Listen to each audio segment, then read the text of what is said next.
नमस्कार दोस्तों, स्वागत है आपका न्यूज कैसा यूट्यूब चैनल में। आज के इस वीडियो में हम देखने वाले हैं होम रूल लीग आंदोलन के बारे में थोड़ा समझेंगे और थोड़ी इससे इंपॉर्टेंट जो भी परीक्षाओं में प्रश्न आते हैं उसके बारे में आपको बताएंगे। तो आइए देखते हैं होम रूल लीग आंदोलन।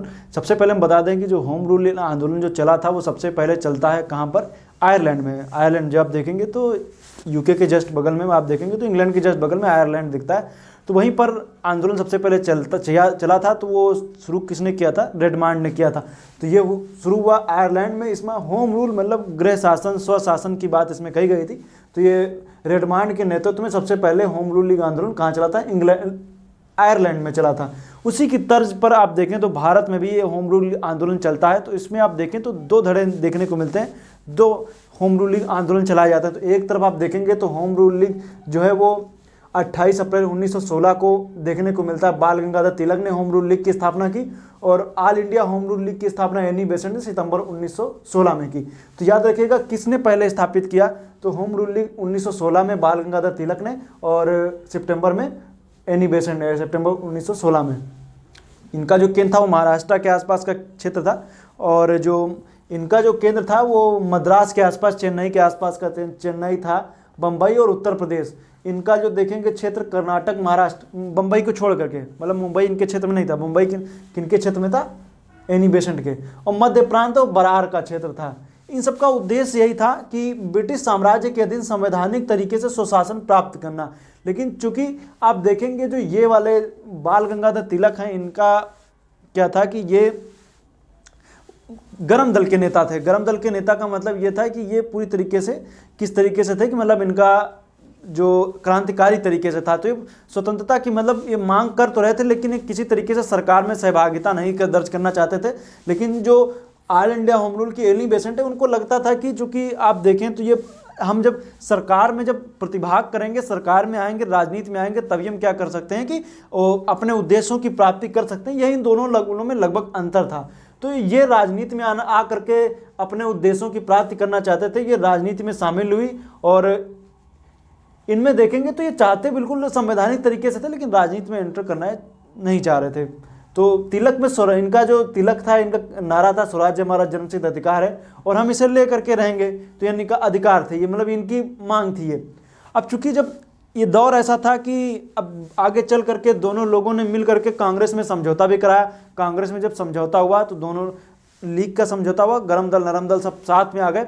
इन सबको देखते हुए आप देखने को बंगाल विभाजन भी रद्द हो चुका है। तो ब्रिटिश सरकार को ये लगता है कि एक तो आप देखने को मिलता है होम रूल लीग आंदोलन हो गया हो और जो बड़े बड़े काम लखनऊ मतलब जो सरकार की नीतियां थी कि मतलब फूट डालो राज करो, उन सबसे परे क्या हो रहा था, भारत की दिशा जा रही थी। लोग, यहाँ के जो लोग थे वो कह सकते हैं बुद्धिजीवी वर्गों की तरह सोच करके कह सकते हैं आपस में सहभागिता दे रहे थे। मतलब हिंदू मुस्लिम लोग एक साथ में आ रहे थे। ये सरकार से कुछ खास हजम होता नहीं है और इसको लेकर के क्या होता है, फिर उनको लगा कि जो ये आंदोलन होम रूल लीग वगैरह सब चल रहे हैं देश स्तर पे व्याप्त हो गए। उनको लगा कि लोग ऐसी ऐसी मांग करने लगेंगे।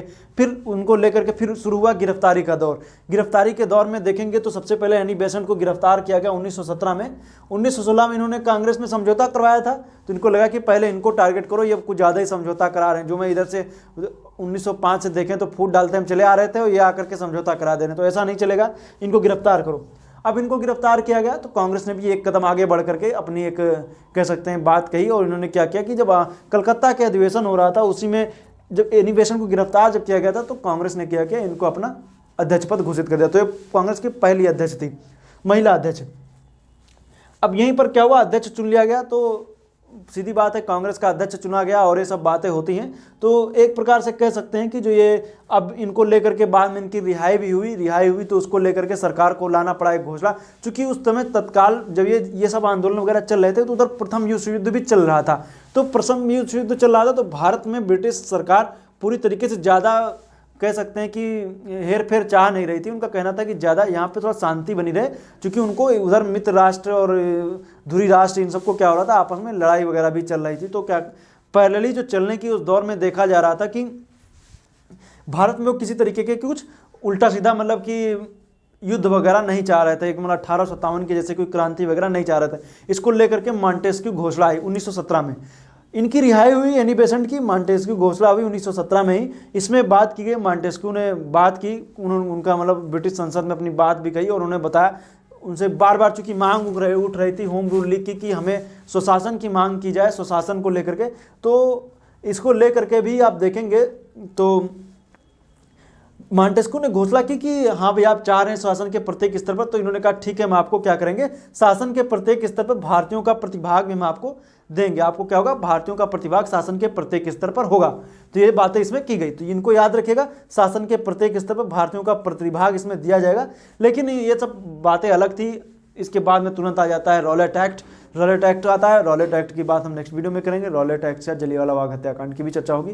तो ये फिलहाल वीडियो में इतना ही। मॉन्टेस्क्यू की घोषणा 1917 के, सीरियल वाइज याद रखिएगा। होम रूल लीग आंदोलन कब का, बाल गंगाधर तिलक का कब का है, और ऑल इंडिया होम रूल इनिवेशन का कब का, सितंबर 1916 में होम रूल लीग आयरलैंड शुरुआत, रेडमांड के नेतृत्व में। क्षेत्र वगैरह याद रखिएगा, बम्बई क्षेत्र एनी बेसेंट के अधिकार क्षेत्र में था और इनके क्षेत्रों में था, तो याद रखिएगा।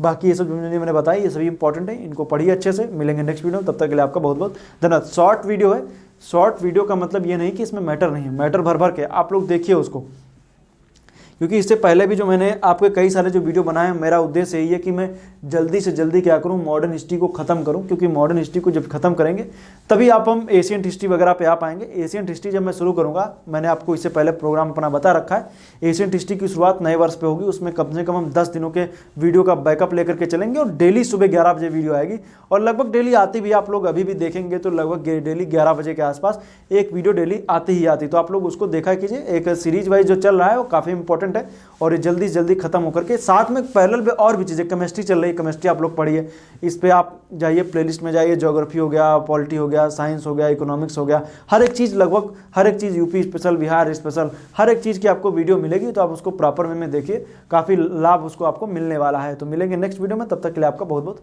धन्यवाद।